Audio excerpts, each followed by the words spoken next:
Yo what is up, orang-orang ganteng dan cantik-cantik dimanapun kalian berada. Mimin doakan semoga kuota internet kalian masih banyak ya. Hehehe. Kali ini Mimin mau ceritakan film animasi yang berjudul Onward yang rilis tahun 2020. Di mana bercerita saat dahulu kala dunia penuh dengan keajaiban.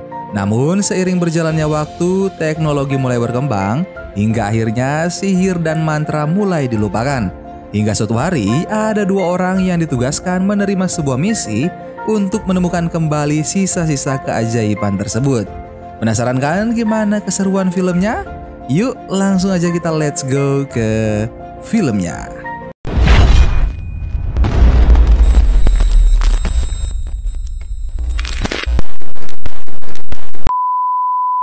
Film diawali dengan menampilkan sebuah dunia yang dihuni oleh makhluk-makhluk yang tidak biasa seperti manusia setengah kuda, manusia duyung, para peri, penyihir, dan lainnya.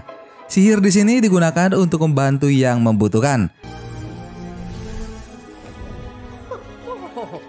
Namun seiring berjalannya waktu, sihir mulai tergantikan dengan kecanggihan teknologi. Dan film Onward pun dimulai. Scene kemudian memperlihatkan sebuah rumah yang dihuni oleh seorang pelajar yang bernama Ian serta ibunya dan kakaknya yang bernama Barley dan juga naga peliharaan mereka. Ibu Ian mencium Ian yang pada hari itu sedang berulang tahun yang ke-16. Saat menyiapkan sarapan, Ibu Ian menyuruhnya untuk mengundang teman sekelas karena Ibu Ian sudah menyiapkan pesta ulang tahun Ian yang akan diadakan nanti malam. Beberapa saat kemudian, Barley, kakak Ian datang menjahilinya dan ibu menyuruhnya untuk membuang sampah.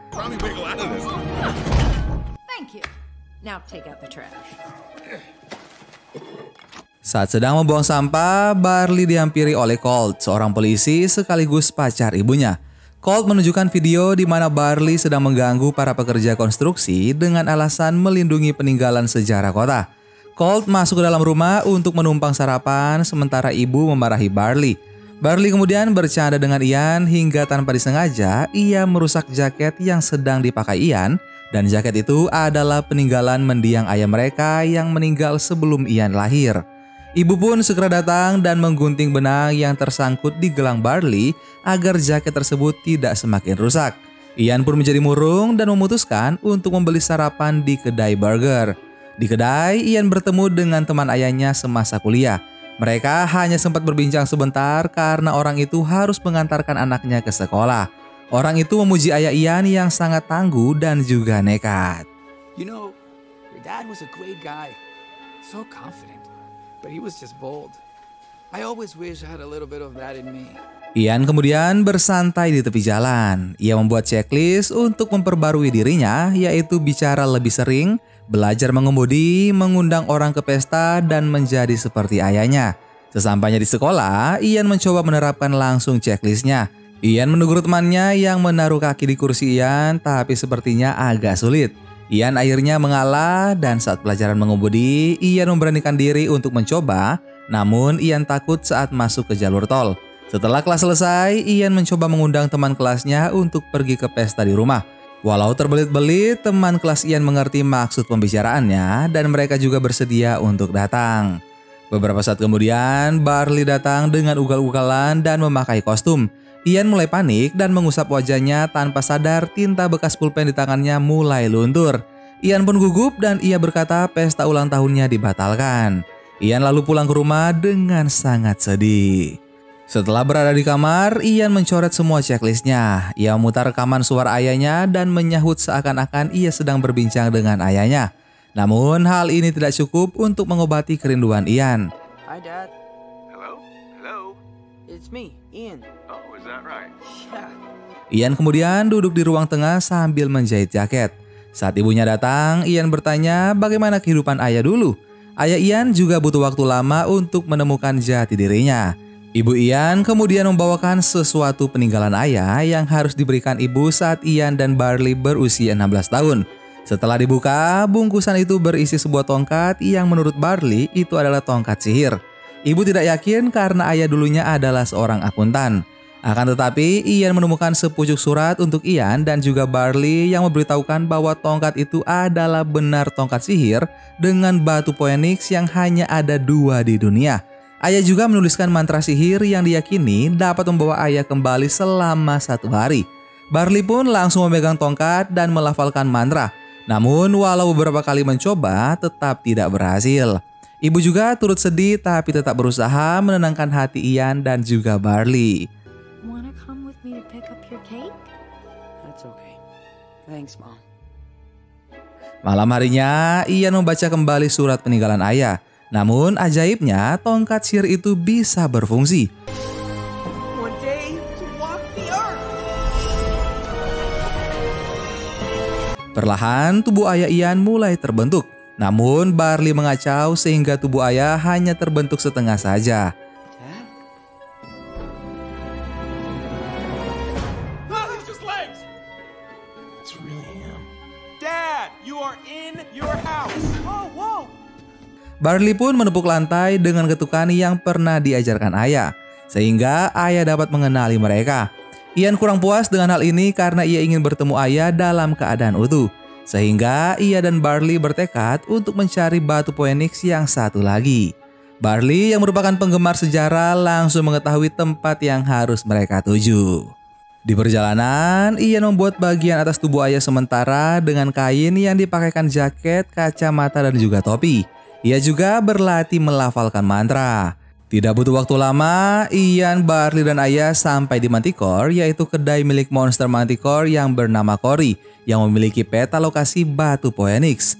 Saat Ian mendesak Cory untuk memberikan peta, seorang pelanggan kedai mengeluhkan mesin karaoke. Cory yang merasa lelah menyadari jati dirinya dulu, seorang monster petualang yang berbahaya dan liar, kini malah melayani pelanggan kedai.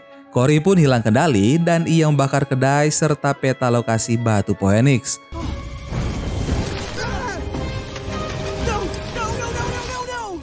Saat bergegas keluar, tubuh ayah hampir saja tertimpa kayu yang terbakar. Untungnya Ian berhasil melafalkan mantra sehingga sihir dapat menyelamatkan ayah. Mereka pun melanjutkan perjalanan. Meskipun tanpa peta asli, mereka menuju lokasi yang merupakan jawaban dari teka-teki yang ada di menu anak, yaitu titik gagak. Sementara itu, ibu yang menyadari Ian dan Barley menghilang segera menyusul ke Manticore. Cory kemudian memberitahu ibu bahwa ia lupa memperingatkan tentang kutukan pada Ian dan juga Barley. Namun, ia bersedia membantu untuk mencari 2 anak itu. Di sisi lain, mobil Barley kehabisan bensin di tengah jalan dan waktu sudah menunjukkan pukul 8 malam. Ian mencoba menggunakan sihir untuk memperbesar jerigen bensin. Tetapi bukannya jerigen membesar, malah Barley yang menyusut menjadi sangat kecil. It worked! The can is huge! And the van is huge! And you're... Ini adalah efek samping jika mantra tidak diucapkan dengan fokus. Akhirnya, Ian, Barley, dan ayah berjalan kaki menuju pom bensin. Sementara Cory memberitahu pada ibu kalau mengambil batu Phoenix bisa membuat monster besar terbangun dan hanya pedang sihir Cory yang bisa mengalahkannya. Sayangnya, pedang tersebut sudah digadaikan Cory untuk melunasi hutang pajak. Di sisi lain, setelah selesai membeli bensin, tanpa sengaja tubuh ayah menabrak kendaraan geng motor. Para kerdil pemilik motor itu langsung mengejar mereka. Karena tubuh Barley mengecil, Ian terpaksa harus menyetir. Geng motor terus mengejar mereka dan merantai tangan Ian, namun Barley berhasil melepasnya. Saat akan berpindah jalur, tubuh ayah melambai keluar sehingga geng motor merasa ditantang.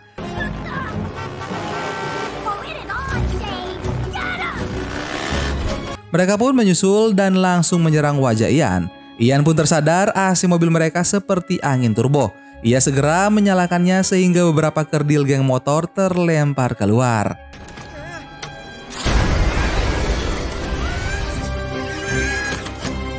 Jalan masuk menuju titik gagak sudah dekat. Mau tidak mau, Ian harus nekat menyalip mobil lain untuk berpindah jalur. Saat kerdil geng motor mengejar, mereka terpental dan secara ajaib sayap mereka dapat digunakan kembali. Padahal sudah sangat lama sayap mereka hanya menempel di tubuh tanpa bisa digunakan.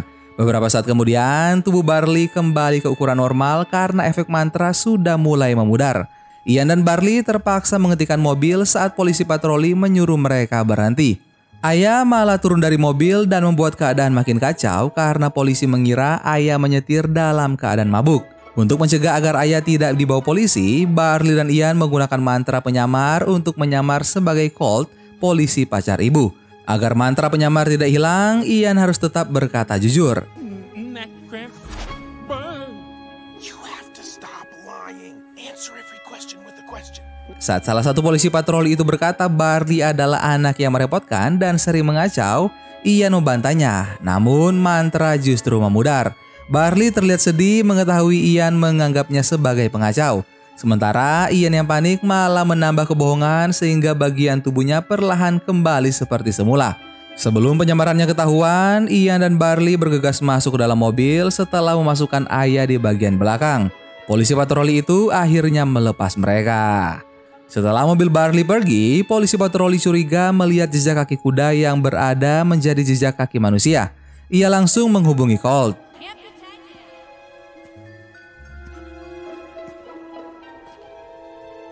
Sementara di perjalanan, Ian berusaha mencairkan suasana dengan Barley. Barley malah mengeraskan volume musik dan turun di pinggir jalan untuk meluapkan kekesalannya. Saat Barley berdebat dengan Ian, Ayah malah berjoget hingga tubuh buatan Ian menjadi terlepas. Ayah mengajak Ian dan juga Barley berjoget sehingga keadaan mulai mencair. Barley meminta Ian untuk percaya padanya satu kali saja, karena ia pun sangat ingin bertemu dengan Ayah secara utuh dan Barley yakin jalan bahaya yang ingin ia tempuh adalah jalan tercepat menuju titik gagak. Di sisi lain, Ibu dan Cory mengambil paksa pedang Cory dari toko gadai dengan membius pemilik toko. Sementara Colt juga sudah mengetahui kemana arah Ian dan Barley pergi dengan informasi dari polisi patroli.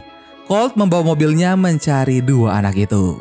Keesokan harinya, matahari sudah mulai muncul. Perjalanan Ian, Barley, dan Ayah harus terhenti sejenak karena jurang menghalangi mereka. Sementara mesin untuk menurunkan jembatan berada di seberang jurang.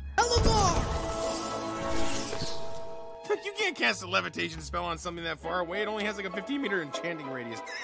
Barley menyuruh Ian melafalkan mantra jembatan kepercayaan.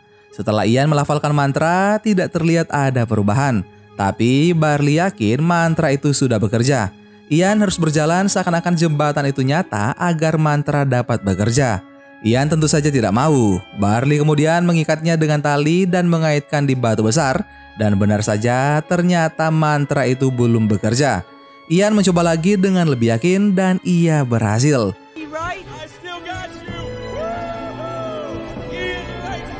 Di tengah-tengah, tali yang terikat pada Ian mulai terlepas, namun Barley tidak memberitahunya karena jika Ian panik, ia akan jatuh.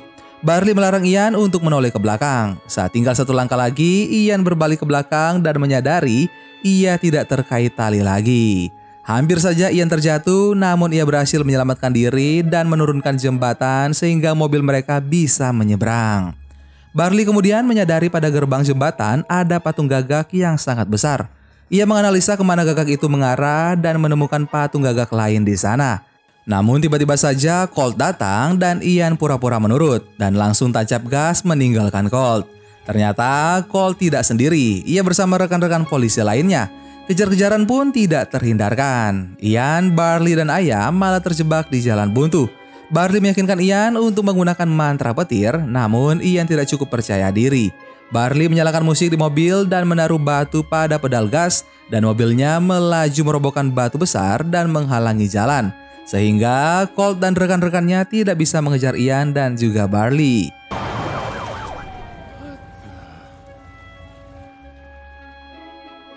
Ian sangat terharu dengan pengorbanan Barley. Mereka pun melanjutkan petualangan dengan berjalan kaki mengikuti arah setiap patung gagak dan akhirnya mereka sampai pada patung gagak terakhir yang mengarahkan paruhnya ke tanah. Di tubuh gagak itu terdapat potongan ubin dengan simbol air dan tanda X. Ian, Barley, dan Ayah menyusuri sungai untuk mencari tanda X yang dimaksud. Mereka hanya punya waktu 5 jam lagi sebelum ayah mereka menghilang. Untuk mempersingkat perjalanan, Ian menyihir snack Barley menjadi besar dan cepat sehingga bisa mereka gunakan sebagai perahu. Sementara itu, Ibu dan Cory mengalami kecelakaan sehingga mobil Ibu menjadi rusak. Ibu meyakinkan Cory untuk menggunakan kembali sayapnya yang sudah lama tidak dipakai terbang. Di sisi lain, Ian, Barley, dan ayah masih mengarungi sungai. Barley menceritakan satu penyesalannya pada ayah. Sebelum ayah meninggal, Barley ingin mengucapkan selamat tinggal, namun saat melihat banyak alat terpasang di tubuh ayah, ia malah takut dan mengurungkan niatnya. Saat tersadar, Barley bertekad pada dirinya sendiri, ia tidak akan takut pada apapun selamanya. Perahu mereka akhirnya sampai di ujung sungai. Kini waktu yang tersisa hanya 2 jam lagi. Mereka memasuki gerbang yang penuh dengan jebakan di lorongnya. Place is like 1,000 years old. There's no way there could be.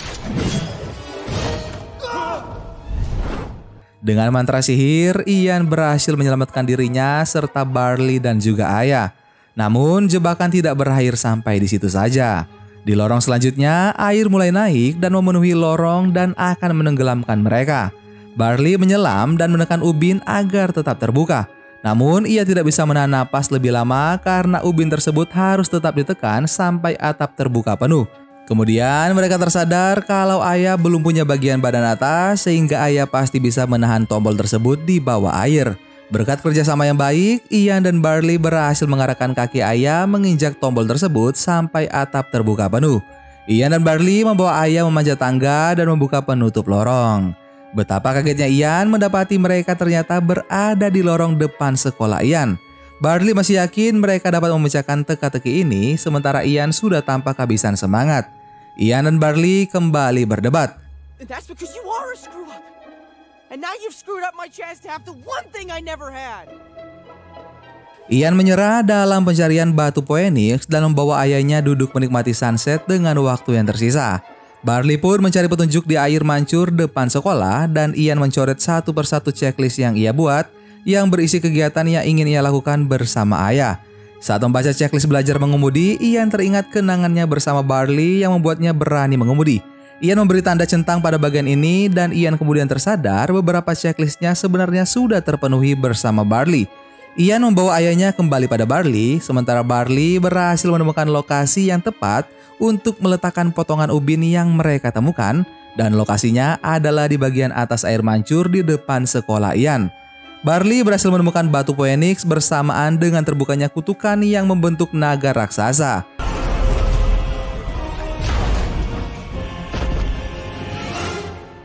Barley mengecoh naga itu dengan lencana mobilnya yang mirip dengan batu Phoenix dan membuat naga raksasa semakin marah. Beberapa saat kemudian, Ibu dan Cory datang untuk melawan naga raksasa. Sementara Ian dan Barley bergegas memasang batu Phoenix pada tongkat sihir agar dapat bertemu dengan ayah dalam keadaan utuh. Walaupun matahari sudah hampir terbenam, saat Ian sedang membaca mantra, naga raksasa berjalan ke arahnya. Namun, Ibu tentu saja tidak bisa membiarkan hal buruk terjadi pada dua anaknya. Ibu pun dengan berani menaiki naga dan menancapkan pedang milik Cory untuk menahan naga.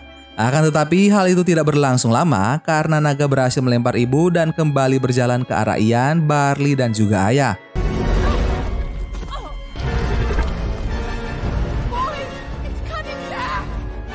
Barley pun berniat mengecoh naga dan Ian menahannya. Ian menyadari sejak awal ia memang tidak memiliki sosok ayah, tetapi ia punya Barley yang melindungi setiap saat. Ian menghadapi naga itu sendirian dengan sihirnya, tapi sayangnya tongkat sihir terlempar jatuh ke laut. Ian pun segera memutar otak untuk menggunakan apapun yang ia punya. Ia mengubah serpian tongkat di tangannya menjadi tongkat besar menggunakan sihir petir. Lalu menusukkan pedang Cory ke titik lemah naga hingga akhirnya naga tersebut berhasil dikalahkan.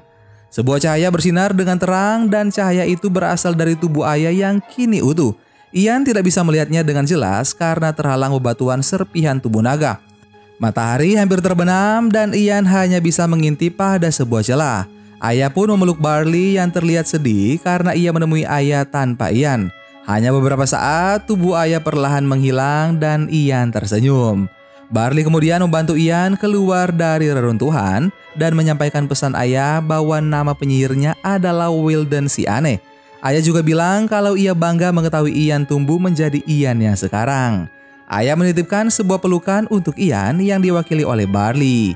Ian kemudian menangis dan memeluk Barley dengan sangat erat.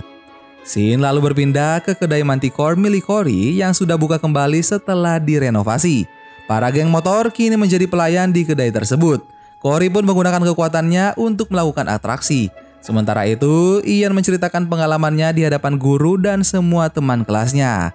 Ian kini dapat berbicara di depan umum dengan penuh percaya diri. Kini ia bergaul dengan teman-teman kelasnya dan ia juga sudah mengembalikan bangunan sekolah seperti semula dengan sihirnya.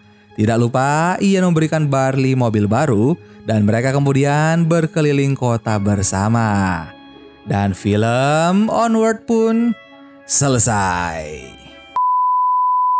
Gimana guys, film kita kali ini sungguh sedih dan menyedihkan bukan? Silahkan kalian komen di bawah ya. Terima kasih banyak buat kalian yang sudah nonton video Mimin sampai akhir. Sampai ketemu lagi bareng Mimin Guanteng di film-film seru selanjutnya. Dan cinta seorang ibu itu menenangkan, tapi cinta seorang ayah itu menguatkan. Dadah.